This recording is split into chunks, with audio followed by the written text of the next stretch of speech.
अगला है रचना और अभिव्यक्ति।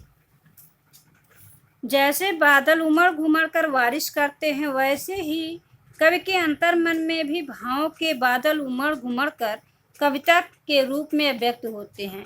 ऐसे ही किसी प्राकृतिक सौंदर्य को देखकर अपने उमड़ते भाव को कविता में उतारिए। तो यह प्रश्न रचना व्यक्ति है। जिस तरह से कवि ने बादल के विषय में कविता लिखी, उसी तरह आप भी किसी भी सुंदर प्राकृतिक दृश्य को देखते होंगे तो आपका मन भावनाओं से भर जाता होगा। उस प्राकृतिक सुंदर दृश्य को आप कविता के रूप में लिखने का प्रयास करें। अगला पाठ्येतर सक्रियता। बादलों पर अनेक कविताएं हैं, कुछ कविताओं का संकलन करें और उनका चित्रांकन भी कीजिए। तो बच्चों, आप कक्षा 9 में बादल कविता पढ़े थे।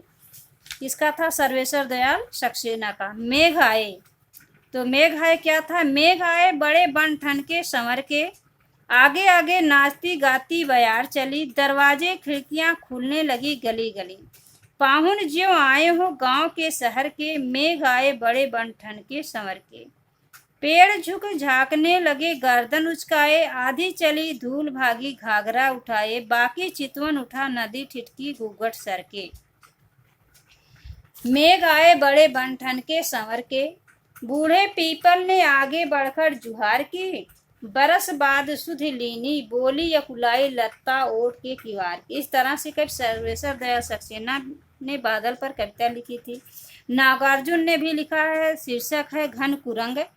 नभ में चौकड़ियां भरे पले, शिशु घन कुरंग, खिलवाड़ देर तक करे भले, शिशु घन कुरंग, लो आपस में गुथ गए खूब, शिशु घन कुरंग, लो घटा जाल में गए डूब, शिशु घन कुरंग, लो बूंद पड़ने लगी वाह, शिशु घन कुरंग, लो कब की सुधियां जगी आ, शिशु घन कुरंग, पुरवा सेकी फिर दिख गए, शिशु घन कुरंग, सस से शर्माना सीख गए, शिशु घन कुरंग। अगला प्रश्न है अट नहीं रही।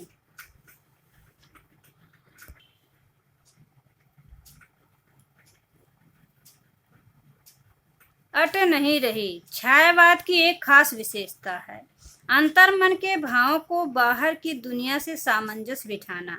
कविता की किन किन पंक्तियों को पढ़कर यह धारणा पुष्ट होती है, लिखिए।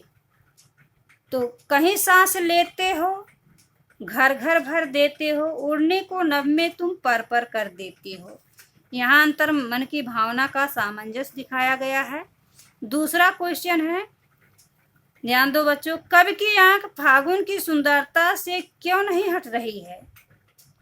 तो फागुन में प्रकृति की सुंदरता में ऐसा निखार आ गया है कि उसकी आभा समा नहीं पा रही है। अर्थात फागुन के महीने में सुंदर प्राकृतिक दृश्य चारों ओर बिखरा हुआ है। फागुनी हवा से धरती का कोना कोना सुगंधित हो उठा है। उसका अनुपम सौंदर्य कवि को कल्पना की दुनिया में उड़ा ले जाना चाहता है। उसके सौंदर्य की मादकता ने जैसे जादू करके कवि की दृष्टि को ऐसे बांध दिया है कि उसकी आंख हट नहीं पा रही है। तीसरा क्वेश्चन है, प्रस्तुत कविता में कवि ने प्रकृति की व्यापकता का वर्णन किन रूपों में किया है? तो बच्चों देखो, कवि ने यह चित्रित किया है कि फागुन का सौंदर्य सर्वव्यापक है, उसकी क्रांति सर्वत्र फैली हुई है और वह समा नहीं पा रही है। फागुन की हवा के स्पर्श से धरती का कण कण सुंदरता से भर जाता है। फागुन के सर्वव्यापी सौंदर्य का ही प्रभाव है कि मन सदैव कल्पना में ही विचरण करता रहता है। पेड़ों की डालियों पर जो पत्ते हैं, कहीं हरे पत्ते दिखाई दे रहे हैं तो कहीं लाल पत्ते दिखाई दे रहे हैं, और पेड़ों की डालियां फूलों से झुक गई हैं। उसकी सुंदरता चारों तरफ दिखाई दे रही है। चौथा क्वेश्चन है, फागुन में ऐसा क्या होता है जो बाकी ऋतुओं से भिन्न है? तो फागुन में ऐसा क्या होता है? पेड़ पौधों का सौंदर्य। फागुन में पेड़ पौधों पर नए पल्लो आ जाते हैं, चारों तरफ फूल ही फूल दिखाई देने लगता है। फूलों पर भरमर गुंजार करते हुए दिखाई देते हैं।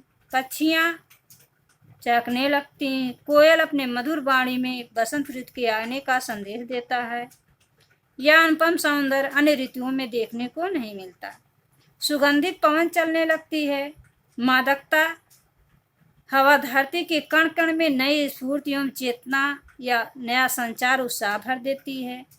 पक्षियों का उल्लास चारों ओर दिखाई देने लगता है। सुहावना मौसम हो जाता है।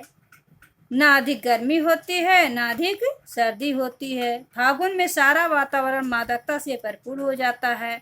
सर्वत्र दृष्टि होती है। सुंदरता से सबका मन मस्त हो जाता है।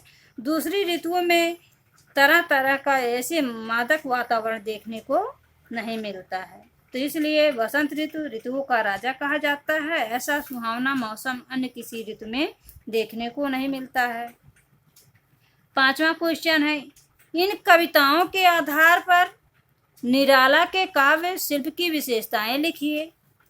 तो निराला की काव्य शिल्प की विशेषताएं, भाव पर सूर्यकांत त्रिपाठी निराला के काव्य में भाव का गहनता, कोमलता एवं रागात्मकता आदि प्रवृत्तियां विद्यमान हैं।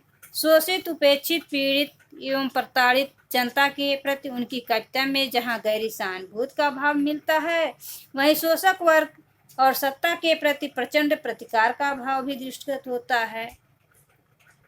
कला पक्ष में क्या है बच्चों? भाषा शैली, निराला जी की भाषा शुद्ध साहित्यिक खड़ी बोली है। इनकी भाषा सरल एवं सहज है। इन्होंने प्रसाद गुण युक्त भाषा का प्रयोग किया है। कहीं कहीं संस्कृत गर्भनिष्ठ भी भाषा दिखाई देती है। भाषा में कहीं क्लिष्टता एवं दुरूहता नहीं आती। छंद विधान क्या है? निराला जी ने छंद मुक्त काव्य लिखे हैं। छंदबद्ध कविताएं भी कहीं कहीं लिखे हैं, लेकिन इन्हें छंद मुक्त का प्रवर्तक कहा जाता। ध्वन्यात्मकता है। प्रतीक योजना, निराला जी ने प्रतीकों का बड़ा सुंदर उपयोग किया है। बिंब विधान, जैसे बादल को ही किया है। न बादल जैसे लगता है लोगों के हृदय में क्रांति की चेतना जगाने वाला बिंब विधान। निराला जी के काव्य में चित्र में बिंब विधान के गुण हैं, जैसे आए अज्ञात दिशा से अनंत के घन। अलंकार योजना, कवि ने अपने काव्य में सुंदर अलंकारों का प्रयोग किया है, जैसे अनुप्रास, घेर घेर घोर, आए अज्ञात, उपमा, बाल कल्पना, कैसे काले, पुंडुक प्रकाश, घेर घेर, पाट पाट, घर घर आदि। तो इस तरह से रूपक, मानवीकरण, उपमा आदि अलंकारों का प्रयोग किया गया है।